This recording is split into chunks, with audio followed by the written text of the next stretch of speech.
అల్లూరు జిల్లా చింతపల్లి మండల కేంద్రంలో విద్యార్థులతో చింతపల్లి ఏఎస్పీ ప్రతాప్ శివకిషోర్ ఆధ్వర్యంలో పోలీసులు భారీ ర్యాలీ నిర్వహించి అవగాహన సదస్సు ఏర్పాటు చేశారు. ఈ సందర్భంగా చింతపల్లి ఏఎస్పీ ప్రతాప్ శివకిషోర్ మాట్లాడుతూ గంజాయి పండించిన, గంజాయి సరఫరా చేసిన లేక తరలించిన చట్టరీత్యా నేరమని, మాదక ద్రవ్యాల్లో పట్టుబడితే బెయిల్ కూడా రాకుండా జైలు శిక్ష పడుతుంది అని, మాదక ద్రవ్యాల వలన కలిగే నష్టాల గురించి వివరిస్తూ జీవితాలు నాశనం చేసుకోవద్దు అని తెలిపారు. ఈ సందర్భంగా చింతపల్లిలో గిరిజనులతో భారీ ర్యాలీ నిర్వహించారు. అప్పుడు పోలీసు ఏం చేస్తారు, ప్రతి రిసార్ట్కి వెళ్ళి చెకింగ్ చేస్తారు. అట్లా చెకింగ్ చేస్తుంటే మీ ఏరియాకి టూరిస్ట్ వస్తారా?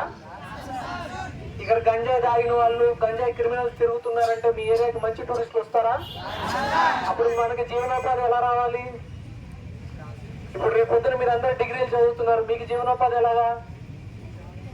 కాబట్టి ఈ గంజాయి అనే సమస్య జస్ట్ గంజాయి అమ్ముకునే వాడికి, కొనేవాడికి మాత్రం కాదు.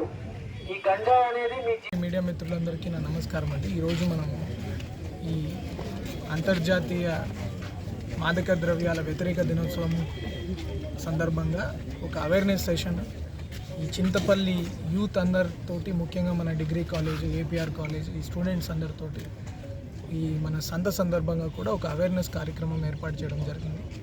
మనందరికి తెలిసిందే, ఈ మన ప్రాంతంలో ఈ గాంజా అనే ఒక మహమ్మారికి చాలామంది యువత బలైపోయి బయట నుంచి వచ్చిన వ్యక్తులు వాళ్ళకి ఆశ పెట్టో, వాళ్ళ చేత కల్టివేషన్ చేయించడమో, లేకపోతే ఒడిశా నుంచి వచ్చిన గంజాయిని ట్రాన్స్పోర్ట్లో వాళ్ళని భాగస్వాములు చేసి వాళ్ళని వాడుకొని ఏదైనా కేసుల్లో వాళ్ళని విరికించి మన సెంట్రల్ జైల్లో చాలామంది మగ్గిపోతున్నారు.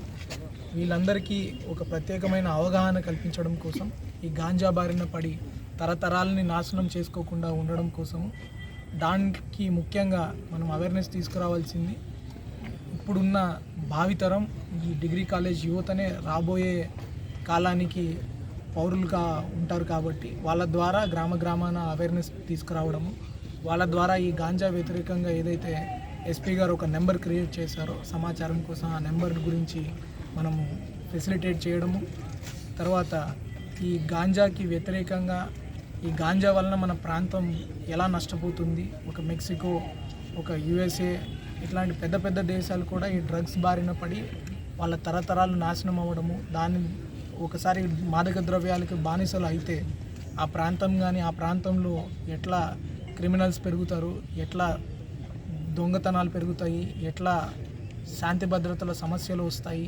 తద్వారా మన మామూలుగా గాంజా చేయని వాళ్ళకి కూడా ఎట్లాంటి ఇబ్బందులు కలుగుతాయన్నది మనం సెన్సిటైజ్ చేయడం జరిగింది.